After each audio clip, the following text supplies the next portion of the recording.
네, 매주 금요일마다 저희가 특집으로 구성하고 있습니다. 뉴욕엔 서울 코너가 되겠죠. 양시장에서의 특징 그리고 각 시장을 통한 인사이트를 저희가 알아보는 시간을 준비하고 있습니다. 오늘도 하나금융투자 선릉금융센터의 장우석 이사 모셨습니다. 안녕하세요. 안녕하십니까, 장우석입니다. 네, 이번 한 주간의 미국 시장 흐름 간단하게나마 요약하고 넘어가죠. 예, 일단 지수 흐름부터 좀 보겠습니다. 다우가 0.1% 마이너스 흐름이었고요. S&P 500이 0.4% 플러스, 나스닥이 1.5% 플러스의 흐름을 보이면서 역시나 혼조세의 양상을 좀 보였고요. 더불어서 주간 최고 업종과 최하위 업종을 말씀드리면 유틸리티가 간만에 2.09% 올라오는 모습을 보였고요. 반면에 금융이 마이너스 2.66% 하락하면서 최하위 업종을 뽑혔는데 사실 제가 그림 하나 좀 보여드리면 이해가 빠른데요. 원래 유틸리티는 그 한국으로 치면 한국전력이라고 좀 보면 될 것 같아요. KT 이런 것들이요. 예, 근데 그게 지금 위원님 아시겠지만 주가가 재미없지 않습니까? 제가 주가를 뭐 확인 안 합니다만 배당만 좋잖아요. 네, 그렇죠. 그래서 현재 미국에서는 채권으로 인식을 합니다. 유틸리티에 대해서는. 근데 채권은 금리 인상 시기 별로 안 좋기 때문에 나가는 그림처럼 금리가 인상이 될 것 같으면 금융주가 올라가고 반대로 떨어지는 거 지금은 약간 이제 슬로해지면서 지금 현재 여러 가지 이유로 인해서 금리 인상이 좀 더딜 것 같다는 내용이 나와주면서 금융주가 마이너스 4%를 떨어지는 모습을 보였고요. 반면에 유틸리티는 플러스 3.9%의 흐름을 좀 보였습니다. 이게 딱 데칼코마니처럼 딱 나오거든요. 그러네요. 예, 이런 모습을 좀 기억하시면 될 것 같습니다. 오늘 참 그리고 오늘 특징에서 볼 때는 성장주와 가치주의 흐름 한번 체크해 보신다면서요? 이게 사실은 성장주의 강세가요. 한 10년 동안 나왔습니다. 지금까지. 네. 그러다 보니까 올해 2018년에 그 새해 들어서 올해는 좀 가치 투자가 좀 되지 않겠냐라는 얘기가 좀 있었거든요. 네. 의견이 분분했는데 위원님은 어떤 게 더 좋았을까요? 저는 가치 투자는 그냥 더불어 같이 하는 거예요. 같이 하는 거로 생각하고 네. 제 인생에 가치 투자는 별로 관심이 없습니다. 예. 기본적으로 성장주에 대한 개념부터 말씀드리면 매출 성장, 이익 성장, 모멘텀이 삼박자가 맞아야 됩니다. 이거에 대한 대표적인 ETF가 IVW인데요. IVW요? 예, 네. 이걸 보시면 딱 나오는데 현재 여기에 포함되어 있는 탑 10을 보시면 애플이 1등입니다. 그러네요. 애플, 마이크로소프트, 아마존, 페이스북, 알파벳이 구글이죠. 구글, 유나이티드 헬스, 비자, 홈디포, 보잉. 제가 다 언급했던 기업들인데 이게 바로 우리가 알고 있는 성장주다. IVW. 예, IVW. 근데 왜 이렇게 요즘 지금이야 말씀해 주셨어요. 이거 있으면 당장 사고 싶은데 이거요. 이거요? 네. 사실 아까 말씀드린 것처럼 올해는 전문가들의 의견들이 이해 가느냐, 가치주가 가는 상당히 의견이 분분했기 때문에 말씀을 드린 거고요. 네. 반면에 가치주를 얘기하면 가치주는 보통 이제 PER 10배 미만 정도의 기업인데요. 네네. 뭐 아시겠지만 JP모건 체이스가 가장 1등으로 있고요. 요거에 대한 ETF는 IVE입니다. IVW가 아니고 IVE. 네. 이거에 돼 있거든요. 그래서 JP모건 체이스가 가장 많이 돼 있고요. 2등은 버크셔 SA, 3등이 엑슨모빌, 4등이 웰스파고, 쉐브론, 그다음에 버라이즌, AT&T, 시티그룹, 다우드퐁, 그다음에 뱅크 오브 아메리카. 사실 대부분의 금융주, 에너지 이런 기업들을 포진이 돼 있습니다. 그러다 보니까 결론적으로 얘기해서 지금까지 올라온 S&P와 성장주와 가치주에 대한 어떤 좀 성과를 좀 매기고 싶은데요. 이거 차트 하나로 끝납니다. 보시게 되면 올해까지 보면 S&P 500은 거의 뭐 강보합 정도 수준인데요. 그렇죠. 반대로 성장주의 모습은 굉장히 많이 올라왔죠. 그러네요. 거의 5% 가까이 올라오는 모습을 보인 반면 가치주의 모습은요. 3.60% 하락입니다. 그러니까 쉽게 얘기하면 올해 들어서 여러 가지 이유가 나오면서 가치 투자가 좀 되지 않겠냐 얘기했지만 11년째 성장주가 좀 잘 달리고 있다. 11년이요? 네, 11년째 역시나 올해도 사실 뭐 제가 보기에는 연말까지 이런 모습이 나오지 않을까 싶은데요. 여러분 투자에 좀 참고하셨으면 좋겠습니다. 네, 성장주와 가치주 한 번에 사고 싶은 분을 위해서 IVM과 IVW, IVE, IVE 이렇게 좋은 ETF 소개해 주셨고요.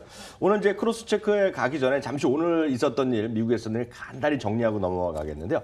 앞서도 얘기했다시피 오늘 무역 전쟁에 대한 우려가 다시 좀 확산됐다는 거. 그러니까 미국에서 엊그저께 중국에 대해서 일부 제품에 대해서 관세를 매기고 중국에서 반발했는데요. 오늘 다시 그러니까 미국 시간으로 목요일 날 밤 24시, 그러니까 쉽게 얘기해서 6월 1일 00시부터가 되겠는데요. EU 그리고 멕시코, 캐나다에 대해서 철강과 알루미늄 제품에 대해서 관세를 매기겠다고 이제 전격적으로 선언했습니다. 그러다 보니 나프타 협상이 재협상하고 있는 건 잘 안 될 것이다. 그리고 트루도 총리 같은 예를 들어서 그 캐나다 쪽에서도 보복 관세를 바로 매긴다고 하니까요. 지금 무역 전쟁이 다시 확산될 수 있다는 거 이런 것들이 주가 좀 떨어졌다라고 보셔야 되겠고요. 실제로 보면 하나 더 말씀드리면 오늘 아마 우리 시장에는 일정 수준 영향이 있을 것 같은데요. 마이크론 테크놀로지 하면 여러분 다들 아실 텐데요. 대표적인 이제 반도체 주식인데 오늘 무려 8%가 하루 만에 급락했습니다. 여기 이제 모건 스탠리가 투자 의견을 비중 확대해서 비중 중립으로 하향했고요. 목표 주가는 65달러를 그냥 유지했는데 목표 주가를 내렸다라고 일단 이해하시면 되겠습니다. 한 두 가지가 핵심 이유가 되겠는데 첫 번째는 낸드 가격이 이미 조금씩 하락하고 있는데 3분기, 4분기 더 내려가고 4분기 가면 한 자릿수 후반대까지 떨어질 수 있다. 그리고 일부 삼성이나 일부에서 일부 가격을 좀 내린 것을 제시하고 있다는 얘기까지 하고 있고요. 두 번째 이제 디램 가격을 포함하는 것인데 디램 가격이 여전히 강한데요. 디램 가격이 온전히 지금 강한 가격이 이미 주가에 반영돼 있다 주장을 하고 있고요. 또 하나는 저희가 잠시도 얘기했지만 클라우드 서버 시장이 좀 핫한데 가장 뜨거운데 자기가 보기에는 이게 좀 진정될 수 있다. 이런 것 때문에 오늘 좀 주가가 좀 떨어졌는데요. 여전히 월가의 목표 주가는 여전히 77달러가 되겠고요. 여전히 30명 중에 23명이 매수, 6명이 보유, 1명이 매도 의견을 갖고 있다는 거 참고해서 되겠고요. 여튼 이런 것들이 보면 우리 시장에도 오늘 SK하이닉스 일정 수준 또 영향을 받을 수밖에 없다는 거. 과거 경험을 보면요. 그래서 참고적으로 말씀드렸고요. 잠시 후 SK하이닉스는 다시 한번 진지하게 말씀드리도록 하겠고요. 뉴욕엔 서울 크로스 체크 들어가겠는데요. 오늘 다룰 주식을 화면을 통해서 설명해드리도록 하겠습니다. 마이크로소프트와 SK하이닉스 설명드리겠고요. 페이팔과 한국전자금융 그리고 JP모건 체이스와 하나금융주주를 같이 말씀드리도록 하겠습니다. 이사님, 네. 마이크로소프트 사상체육과 행진인데요. 예, 마이크로소프트는 아시겠지만 그 윈도우즈 다 아시잖아요. 그렇죠. 그 윈도우즈 OS에 대한 매출이 43%, 그다음에 파워포인트, 워드 같은 MS 오피스가 34%, 클라우드가 무려 30%의 매출을 보이고 있는 기업입니다. 근데 이것만 보시면 그렇겠네라고 생각하시겠지만 제가 또 그림 하나 보여드리면 과거에 엄청 아픈 기억이 있습니다. 마이크로소프트 자체가. 차트를 보시게 되면 이 마이크로소프트의 주가는요. 무려 2001년부터 2014년까지 14년 동안 30달러대에서 박스권에 14년 동안요. 14년 동안요. 네네. 그러니까 여기서 사실 이제 마이크로소프트 하면 한때는 배당주로서 오명을 또 입었거든요. 이거 배당하는 기업 아니냐. 네네. 배당이 그렇게 높지도 않은데 불구하고 왜냐하면 돈을 벌잖아요. 네. 그렇게 됐던 이유는 아시겠지만 PC에 대한 포화, 그다음에 두 번째는 아시겠지만 그 어둠의 경로를 통해서 저희가 흔히 OS나 MS 오피스를 다운받았잖아요. 나쁜 사람들이 있었죠. 예, 돈 안 네. 냈잖아요. 그런 네. 것 때문에 주가가 재미없다가 지금 오른쪽에 보시는 빨간 그림, 2015년부터 상승을 시작하고 있습니다. 거의 지금까지 주가가 3배 정도 올라왔는데 네. 그 이유가 바로 클라우드의 매출 때문에 올라온 겁니다. 네. 사실 이제 굉장히 무서운 속도로 올라오고 있는데요. 기본적으로 제가 오피스 365를 쓰지 않습니까? 저도 쓰죠. 예, 네. 이게 바로 그 그림인데요. 이 오피스 365 플러스 클라우드 플랫폼인 애저, 네, 이게 애저. 지금 현재 이들 주가에 마이크로소프트 주가를 올린다고 좀 보시면 될 것 같은데요. 기본적으로 MS 오피스, 특히 오피스 365 이게 한 달에 8달러 이상 내는데요. 이게 과연 얼마나 쓸까? 전 세계적으로 가입자가 몇 천만 명 쓰지 않을까요? 1억 1천만 명이 지금 사용하고 있습니다. 저도 그중에 한 네, 명인데. 근데 거기에 네. 저희 같은 이제 교수님과 저는 이제 싼 거 쓰지 않습니까? 8달러짜리 비싼 건 35달러까지 해서 다양한 요금제가 네네. 있고요. 제가 보기에는 1억 5천만 명은 쉽게 갈 수 있을 것 같은데 과거에 아까 말씀드렸다시피 저희가 최초로 그걸 다운받았을 때 이랬을 때는 그런 게 별로 없었어요. 근데 지금은 매월 과금제가 되면서 상당히 좀 가입자가 늘어나고 있다고 보시면 될 것 같고요. 기본적으로 클라우드에 대한 매출이 현재 보시는 것처럼 지금 2018년에 매출이 2018년이죠. 200억 달러를 보고 있는데 네네. 2019년 되면 300억 달러입니다. 1년마다 100억 달러씩 올라가는 그런 모습을 보이고 있거든요. 그러다 보니까 기본적으로 투자은행 에버코어에서 비중 확대를 제시하면서 목표 주가 118달러를 제시하고 있는데 저도 한마디 딱 말씀드리면 안정성과 성장성을 겸비한 주식이 별로 없는데요. 네. 딱 이 주식이 그렇다라고 좀 말씀드려보겠습니다. SK하이닉스 좀 말씀드리도록 하겠습니다. 앞서도 말씀드렸는데요. 결국은 핵심은 얼마만큼 디램인 모바일 디램인 디램 아니면 낸드를 많이 쓰냐는 것인데요. 일단 모바일 디램 쪽 말씀드리면요. 실제로 보면 갤럭시 S 플러스가 지금 우리나라에 있는 것 중에 제일 많이 용량이 큽니다. 그래서 네. 램이 6기가 그리고 저장 용량이 256기가까지 나오는데요. 이번에 갤럭시 노트 9은 램 8기가 저장 용량 512기가까지 확대될 가능성을 얘기하는 거 있고요. 지금 화면에 보이는 것은 아이폰에서 얼마만큼 D램이 메모리를 더 많이 쓰고 있냐는 거죠. 이 그림만큼 다들 쓰고 있다라고 보셔야 되겠고요. 서버용 시장도 2011년에 글로벌 D램 시장이 한 21% 성장, 그리고 내년 이상에도 결국 20-30%의 성장이 계속할 수 있다는 것 자체가 일반적인 전망이다라고 일단 이해할 수 되겠고요.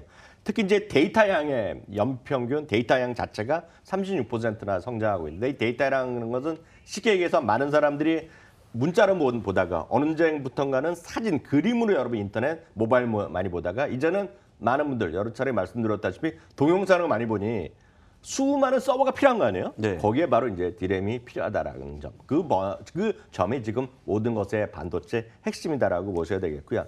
즉 일부에서 스마트폰 성장이 둔화됐다고 이해하지만 그보다 훨씬 더 많은 데이터량이 크게 늘어나고 있다라고 이해하시면 되겠습니다.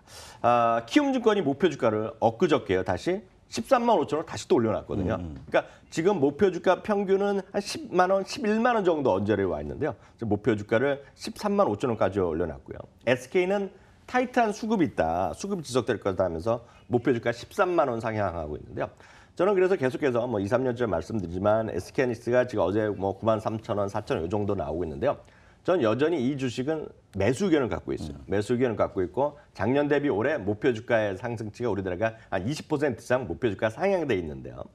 문제는 앞서 말씀드렸다시피 모건 스탠리 같이 이런 쪽에서 소위 슈퍼 사이클에 대한 논쟁에 대해 불을 지피면 주가는 흔들거릴 수밖에 없거든요. 오늘 좀 흔들거릴 텐데요. 장기적으로 보면 여전히 반도체에 대해서는 여전히 여러분들 없어지면 안 되겠다. 반드시 갖고 계셔야 되겠고 없으면 사야 되겠다. 언제? 당장 사야겠다. 이런 말씀 다시 한번 SK하이닉스에 대한 의견. 오늘 특히 모건 스탠리까지 나왔기 때문에 오늘 등락이 있을 수 있기 때문에 다시 한번 제 의견 드렸고요. 장중 개장하면 다시 한번 말씀드리도록 하겠고요. 두 번째는 페이팔입니다. 페이팔은 두 번째네요. 네, 두 번째로 말씀을 드립니다. 페이팔을 많은 분들이 이해 못 하셔갖고 제가 좀 이따가 페이팔에 대적해서 한국은 하나금융 아니요, 딴 거 있죠. 딴 거 있습니까? 네, 네. 그 이제 어쨌거나 한국의 어떤 은행 계좌를 보유했다고 치면 네. 저가 만약에 예를 들면 한국의 계좌를 가지고 해외에 돈을 보내거나 네네. 아니면 해외 직구 사이트에 접속을 해서 결제하기가 만만치 않습니다. 안 될 수도 거의 있고 불가능하죠. 좀 외화 어려울 수도 통장을 있죠. 보유하지 않거나 실제 해외 카드를 보유하지 않으면 거의 안 되거든요. 그걸 한 방에 해결하는 게 바로 페이팔이다라고 좀 보시면 될 것 같고요. 이메일만 연동시켜 놓으면 어떤 분이 저한테 뭐 $10를 그냥 보낼 수도 있고요. 그다음에 제가 직접 해외 네. 사이트 접속해서 네. 긁을 수도 있습니다. 그런 것도 편하게 해주는 거고 그런 것들이 많아지면 많아질수록 이들의 돈은 벌 수 있다. 이게 사실 트랜잭션에 따른 뭐 매출이 90%니까요. 그렇게 좀 보시면 될 것 같은데 네. 그럼 과연 이런 거래가 늘어날까요? 줄어들까요? 지금 과거 16년, 17년 대비해서 보게 되면요. 미국이 23% 증가했고요. 어이구. 영국도 11.54%, 기타 국가가 20%가 넘어가는 어떤 그런 상승 흐름을 보이기 때문에 네. 역시 한번 다시 봐줘야 된다. 그런데 최근에 왜 주가가 재미없었냐? 사실 이베이하고 결별을 선언했습니다. 그렇죠. 페이팔이. 그래서 지금 현재 이베이에서의 결제 시스템은 2023년 7월이 끝나면 안 됩니다. 그러다 보니까 지금 빨간색처럼 주가 상당히 재미가 없었거든요. 근데 그럼에도 불구하고 제가 보기에는 된다고 보는 건 뭐냐면 이베이하고 결별해도 이베이에 대한 매출이 실제 10분의 1밖에 안 됩니다. 어이구. 페이팔의 네. 매출이. 사실 얼마 안 되는 거죠. 그리고 또 사실은 저희가 얼마 전에 그 스퀘어라는 기업을 얘기했는데 스퀘어가 소매 상점에 대한 결제 시스템을 제공하는 회사거든요. 네. 그거하고 대적할 수 있는 아이제트리라는 스웨덴 회사 인수했다는 점. 그리고 또 한 가지 계속해서 고객 수가 증가한다는 점. 그리고 또 우리가 알고 있는 모바일 결제 젤과 송금의 벤모를 본다 그러면 여전히 매수해야 되는 게 아닌가 말씀을 좀 드리겠고요. 이게 지금 나가는 어떤 활성 사용자의 숫자 늘어나는 폭인데 지금 2억 2천만 명이 좀 늘어났거든요. 네네. 제가 보기에는 조만간 2억 중반대까지 더 증가하지 않을까 싶습니다. 이걸 담아서 스티펠은 현재 목표 주가를 $99 제시하면서 바이견을 제시했습니다. 저 이사님 하나 예, 궁금한 게 예, 있는데요. 아까 송금 앱 벤모 얘기하셨잖아요. 네. 벤모도 이 페이팔 거예요? 네, 벤모 맞습니다. 어. 근데 벤모는 지금 현재 그 돈을 바꾸거나 이런 건 아닙니다만 네. 예, 지금 흔히 얘기해서 벤모를 통해서 많은 분들이 뭐 이렇게 더치페이라고 할까요? 그렇죠. 뭐 나눠낸다든지 보내든지 이렇게 네. 하고 있죠. 친구끼리 네. 우리말로 하면 n분의 1이라고 그러잖아요. 그렇죠. 식당에서 밥 먹을 때 보면 TV에 나오거든요. 나눠봐야 되니까 네. 벤모를 우리 하자. 그러면 딱 벤모 나눠 딱 나눠 딱 갖고 내는 그거를 예, 좀 예, 몰랐네요. 갖고 페이팔을 있습니다. 갖고 예. 있다는 말씀드렸고요. 한국에선 제가 과거 한 3달 전에 페이팔 얘기할 때도 한국전자금융에는 주가 잘 나갔었거든요. 근데 오늘 한국전자금융 요즘 재미가 없습니다. 그래서 AS 차원에서 같이 한번 말씀드리겠는데요. 한국전자금융 잘 모르시는 분을 위해서 하나 말씀드리면 여러분들 요즘 뭐 편의점이나 좀 그런 데 가면 보면 키오스크로 많이 결제하시잖아요. 사람이 없고 주문을 여기서 키오스크에서 기계로 하죠. 하잖아요. 예. 그리고 주차장 가면 예전에 주차원이 있던 게 아니라 요즘은 자동으로 다 들고 나오는 게 많이 있지 않습니까? 은행 당연히 은행이 아니라 현금뱅크 카드였는데요. 이 모든 것을 하고 있는데 이 모든 것에서 마켓시어 1위가 어디냐? 한국전자금융이거든요. 그러니까 모든 이런 각종 편리한 결제 이런 시스템에 이 뒷단에 있는 것이 한국전자금융이라서 한국전자금융에서 분위기가 좋습니다. 그래서 매출은 꾸준히 늘어나는데 문제는 주가가 최근에 2달 또 훅 떨어졌어요. 많이 떨어졌는데 떨어진 거는 왜냐하면 실제로 1분기 실적이 예상보다 상당히 저조하게 났습니다. 지금 이게요. 그래서 매출액과 영업이 각각 27%, 25%씩 긍정적으로 나왔음에도 불구하고 KB증권 기준으로 보면 말씀드리면 매출액이 737억이 나왔고요. 영업이 69억 이 정도가 나왔는데 실제로 보면 이 예측치보다 훨씬 적게 나왔어요. 영업이 33% 적게 나왔습니다. 이게 특정 증권사 한두 개밖에 없기 때문에 컨센서스라고 쉽지 않으나 자신의 의견보다 많이 떨어졌다는 거죠. 그러니까 그만큼 실적 생각보다는 덜 나왔다라고 일단 이해해서 되겠는데 그럼에도 불구하고 결국 중요해서 매출이 꾸준히 늘어나고 있다는 것입니다. 그래서 이거 매출 증가율만 제가 말씀드리면 작년 1분기, 2분기, 3분기, 4분기, 금년 1분기까지요. 1.5%, 9.3%, 11%, 65%, 37% 전년 동기 대비. 그러니까 전년 동기 대비 매출이 꾸준하게 늘어난 추세가 있다는 얘기죠. 그래서 이렇기 때문에 좀 답답하지만 장기적으로 보면 여전히 매수 및 무매수 및 보유 의견 재확인 드리도록 하겠습니다. 그래서 KB증권에서 다시 한번 목표 주가 16,500원 유지하고 있다는 거 재확인했다는 거 KB증권도요. 그 소식도 전해드리겠고요. 은행주 한번 얘기하겠는데 요즘 재미없는 것 쪽이죠. 양쪽 모두요. JP모건 체이스 얘기해 주세요. 네. 얼마 전에 저희 방송 보고 매수하신 분이 저한테 상담을 하시더라고요. 네네. 제가 말씀을 드렸는데 간략하게 말씀을 드리면 사실 뭐 미국과 중국의 어떤 무역 전쟁, 그 다음에 이탈리아에 대한 전국 불안 이런 것들이 발생하면 이게 사실 경기에 대한 불확실성 아닙니까? 그렇죠. 이런 것들이 되면 특히 이제 뭐 금리 인상이 더뎌질 수 있다는 그 내용이 나와주고 있고요. 또 한 가지 신흥국의 위기설이 나와주면서 지금 국채 매입이 미국에 대한 국채 매입이 활발해집니다. 이게 또 미국으로 돈이 몰리는 현상이기 때문에 이것도 사실은 사실 금리 인상을 더디게 하는 요소입니다. 그러다 보니까 아시겠지만 10년만 국채 수익률이 얼마 전까지 3.1%를 제가 찍은 걸로 알고 있거든요. 그렇죠, 그렇죠. 근데 지금 2.8, 2.7 정도 나오고 있습니다. 그 정도로 지금 약해졌다는 얘기를 하고 있고요. 거기다가 또 JP모건의 책임자 한 분이 올해는 저희가 실적이 별로 안 좋을 것 같다. 그런 얘기 하셨죠. 한 자리대 중반 정도 나올 것 같다고 얘기하면서 역시나 주가를 떨어뜨리는 요인은 발생했습니다. 근데 제가 보기에는 물론 그럴 수도 있겠지만 제가 다른 내용을 말씀드리면서 여전히 금융지에 대한 좋은 얘기를 말씀드릴 건데 금융규제 완화에 대한 기대감, 법인세 인하에 대한 기대감, 특히나 밸류에이션이 너무나 매력적이라는 부분을 말씀드리겠는데요. 저희가 S&P 전체 평균 포워드 PER이 현재 16.3배입니다. 그런데 금융은요. 12.7배로 상당히 저평가되어 있습니다. 또 PBR도 마찬가지죠. PBR도 현재 평균 PBR이 3.2배인데 금융주는 1.5배입니다. 또 좀 더 자세히 들어가서요. 우리가 알고 있는 ROE만 따로 떼서 보면은 현재 금융업종의 평균 ROE가 8.48%인데 현재 JP모건은 10.42%다. 여러 가지 보게 되면 제일 좋은 것 같고요. 딱 이건 아마 아무도 못 보셨을 것 같아요. 이 그림 하나로 JP모건을 매수해야 되는 이유가 강력해집니다. 네. 나가는 게 지금 예대율인데요. 예대율은 뭐냐면 들어온 예금 대비 나가는 대출에 대한 그 퍼센티지입니다. 네네네. 쉽게 얘기하면 먼저 말씀드리기 전에 한국의 예금 대비 대출의 어떤 비율은요. 아시아를 비롯한 대다수 한국 그 은행들은 거의 100%입니다. 대출 나갈 때 은행이 돈을 상당히 많이 남기거든요. 네네. 수린다 마진을. 근데 보시는 것처럼 지금 현재 미국의 평균 예대율이 70%고요. 보시는 것처럼 JP모건 체이스 제가 빨간색 칠하지 않았습니까? 64%밖에 안 됩니다. 아직까지 36%의 룸이 남아있다는 거죠. 그래서 역시나 대출이 현재가 일어날 수 있다. 이렇게 감안한다고 그러면 제가 보기에는 약간 흔들릴 수 있겠지만 뭐 계속 매수 의견을 좀 유지해야 될 것 같습니다. 국내 기업은 하나금융주를 말씀드리겠는데 하나금융주는 제가 한 3년째 계속 뭐 분기 연간해서 추천주로 계속 들고 있는데 작년까지 엄청 잘 나갔어요. 올해 들어서 완전히 한마디로 주가가 이제 완전히 특히 서너 달 또 확 내려가고 있거든요. 완전히 뭐 연중 최저치 가고 있고요. 이제 분위기가 아주 안 좋습니다. 근데 보시면 여러 가지 요인이 있겠죠. 얘기했던 대로 미국 이제 금리가 올렸잖아요. 어찌됐건 올렸고 네. 6월에 올릴 가능성이 있는데 우리나라는 작년 11에 올리고 그 다음에 올리기가 지금 화목차사죠. 그래서 안 빨라도 뭐 9월, 10월 얘기하는 사람이 있던데요. 그러니까 금리가 지금 올리지 않고 어저께 KDI 이런 보고서 뉴스 보셨겠지만 우리나라 경제 성장률이 생각보다 좀 더디고 내년에 더 아래쪽으로 나오고 있고 좀 경기가 상당히 안 좋거든요. 그러니까 부동산도 그렇죠. 경기 안 좋으면 은행이 좀 어렵다는 거 좀 이해하셔야 되겠는데 그런 것도 있죠. 그렇지만 하나금융주주가 더 지금 약한 거는 정말 제가 이 업계에 들어와서 살아면서 이런 것을 본 적이 없어요. 아마 뭐냐 이사님도 못 보실 텐데 어떻게 은행장이 현직 은행장이 구속영장이 청구됩니까? 청구됐습니까? 청구됐죠. 하나금융 지주 있죠. 회장 김정태 회장이 피의자 신분으로 조사를 받고 있습니다 지금요. 무슨 일이 있는지 뭐 여러분 다들 아실 텐데요. 이런 것들이 전체적으로 지금 분위기를 소위 경영진의 리스크를 갖다 들어다 보니까 주가 더 안 좋은. 그러니까 경영진 리스크라는 돌발 악재까지 맞아 떨어져 있는데요. 문제는요. 17개 증권사의 목표 주가 평균은 63,700원을 굳건히 유지하고 있고요.